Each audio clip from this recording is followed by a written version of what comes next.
Hello, today I will be giving a presentation on home chemical use and safety. My name is William Michael Thames. I am an environmental health specialist. Environmental health specialists protect public health by identifying, assessing, and controlling environmental hazards that could cause disease or injury. Today I will be discussing home chemical use and safety for stay-at-home parents. This presentation is specifically designed for stay-at-home parents as the individuals who often manage household cleaning, childcare, and daily routines. You all play a vital role in reducing chemical exposures and creating a safer home environment for both you and your family.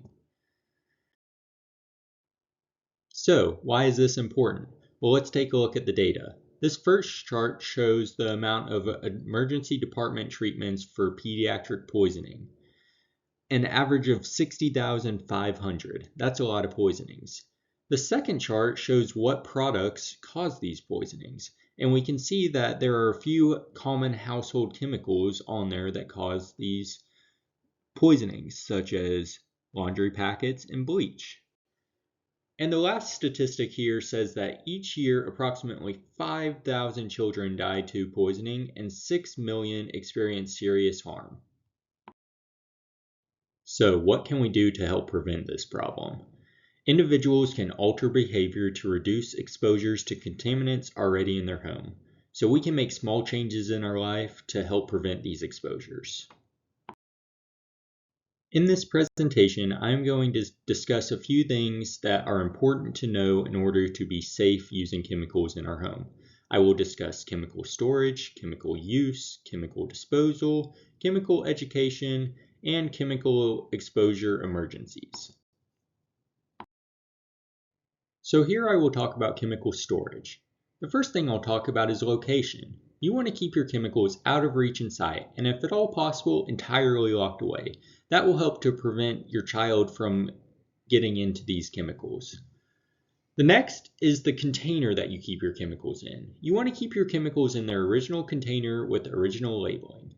It is important to keep your chemicals in their original container because that container was made specifically for that chemical, and if you remove it from there, chemical reactions may occur.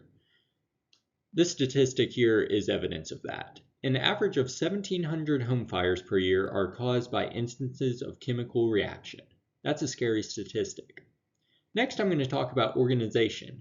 You want to keep your chemicals organized together on one side and then separate from all other household products. Basically, you don't want to keep your chemicals where you're storing your medicine or where your food is to avoid mix-ups. And lastly, chemical storage. It is important to note that child resistant does not equal child proof. So containers that say child resistant does not mean a child cannot get into that. Here I will discuss chemical use. First, I'm going to talk about following instructions. It is vital that you follow the instructions listed on the back of the chemical's original container. On the back, there will be a list of instructions telling you how to use the product, how much of the product to use, and many other points of information. It's also important to note that more chemicals does not necessarily mean more results, so you should follow the instructions to a T. You should not use more chemicals and respect results. Next, I'm going to talk about mixing. Never mix chemicals unless instructed to do so. Many common household chemicals, when mixed, will produce toxic products. For example, when you mix ammonia with bleach, you get mustard gas. And this gas, which is a combination of monochloramines and dichloramines, when inhaled, these chloramines react with the moisture of the respiratory tract to release ammonia, hydrochloric acid, and oxygen-free radicals. Typically, these exposures in low concentrations produce only mild respiratory tract irritation, but in higher concentrations, the combination of the hydrochloric acid, ammonia, and oxygen-free radicals may cause corrosive effects and major cellular injury. Next, I'm going to talk about the environment you use chemicals. You want to ensure that you have proper airflow and ventilation in the space that you are using this chemical. So open a window, go outside and do it. Just don't do it in a confined space. And lastly, I'm going to talk about personal protection equipment. This just means wearing things like gloves, glasses, or masks to protect yourself from the chemicals. Here I will talk about chemical disposal. First, I will talk about following instructions once again. It is vital that you read the product labels for disposal directions to reduce the risk of products exploding, igniting, leaking, mixing with other chemicals, or posing other hazards on the way to a waste disposal facility. Next, you could just use it. You could use the entirety of the chemical product that you have. This eliminates the product of having to dispose of it by other means.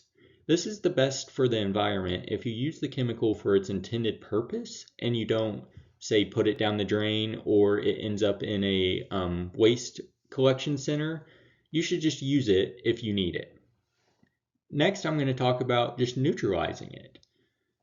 Dilutions can often lower the concentration of chemical products. A dilution simply means adding something to the product in order to make it less concentrated. So you can add a whole lot of water to a chemical product and that will lower its concentration. I must note that you should only do this if the instructions say it is allowed.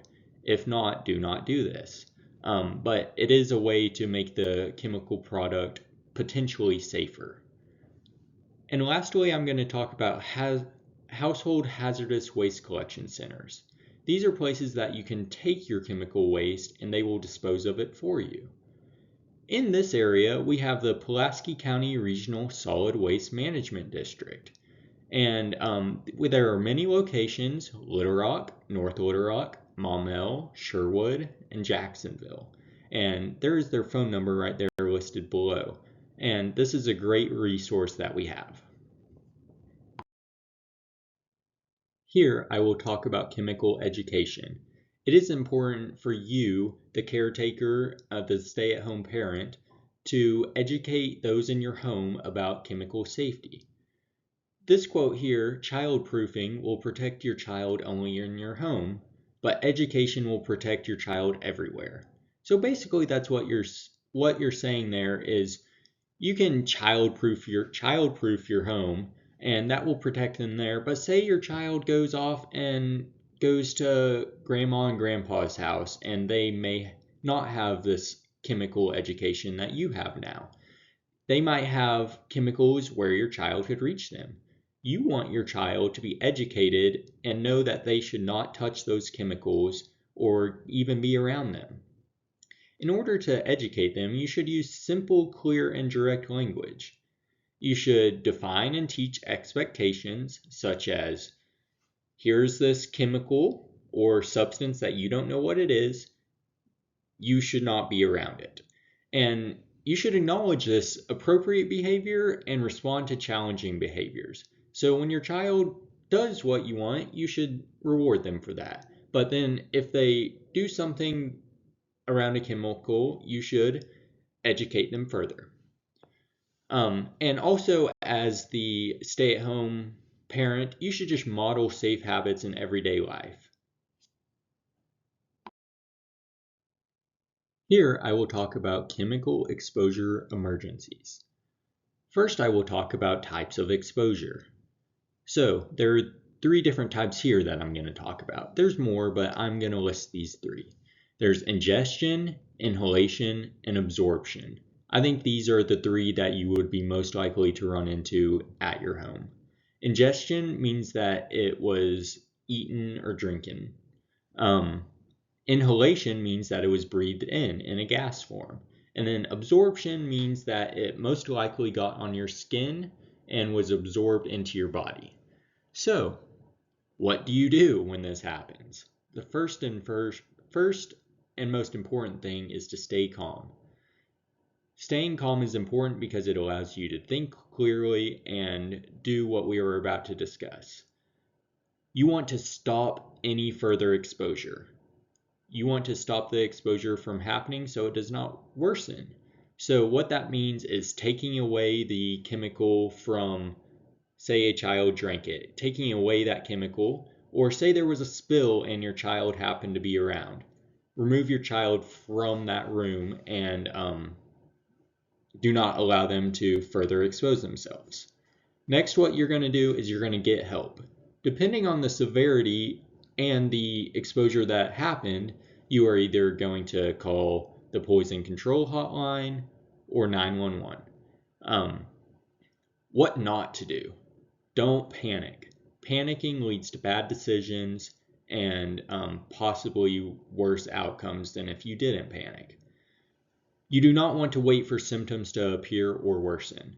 Once you know that an exposure has happened, reach out to the poison control hotline, even if it does not seem dire at that time, because things may worsen over time. You don't know how long it will take a chemical reaction in your body to occur to cause harm to you. Do not eat or drink. So once again, you don't know what that chemical will do when you ingest other things. So don't drink water because that might have an effect on the chemical that was ingested. And don't self-induce vomiting. Induction of emesis is contraindicated when corrosive substances have been ingested or if there is a lack of consciousness. So there's two big reasons why you don't want to do this. You don't want to induce vomiting on your own because that could obstruct your airway, and breathing is, of course, very important. Next, if the substance that you swallowed is corrosive, if it were to come back up, you would be re-exposing this entire part of your body, your esophagus and your mouth, to those chemicals once again. So you don't want to do that. Okay, I'm going to talk about when to call 911. This is when you've had a chemical exposure emergency and there's unconsciousness, difficulty breathing, seizures, chest pain, or any severe chemical burns or reactions. If you think it's bad, then you should probably call 911. And also, it's better to be on the safe side than not and end up having a very bad outcome. So your resources are the poison control hotline. That number is listed there, and 911. It is important to be ready with information on the exposure and who was exposed when you call, such as their healthcare history and the product that they were exposed to. So that concludes the bulk of my presentation. At this time, I would open up to answer any questions, and I am also available to answer any questions in the future. In order to see if y'all learned anything from me today, we're going to take a short quiz to just solidify the information. True or false? Appropriate chemical use and safety can save lives and prevent trips to the emergency department. That is true. Making small changes in your life to prevent chemical exposures can have a big impact and save you from really awful trips to the emergency department. Where is the best place to store chemicals? A. In reach and sight of your children. B. Underneath your sink with no lock. C. Locked away out of reach and sight. The correct answer was C. Locked away out of reach and sight. True or false? Child resistant means child proof. False. I really want to drive this point home because many containers are going to say child resistant, or the locks that you put on your cabinets are going to say child resistant, but it's important to know that child resistant does not mean child proof. You, as the audience and the parents taking care of these children, know your children are capable of getting into lots of things. So just know that you need to be mindful that child resistant does not mean child proof, and come up with other ways to protect your child from chemical exposure. Which of the following is a safe use of chemicals? A. Ignoring the chemicals instructions. B. Mixing chemicals together to enhance results. C. Using 3 times the amount of recommended chemicals to ensure results. D. Using chemicals in a small space with no protection. E. None of the above. The correct answer was E. None of the above. None of those things that were listed are smart or things that you should do in your household if you want to be safe around chemicals.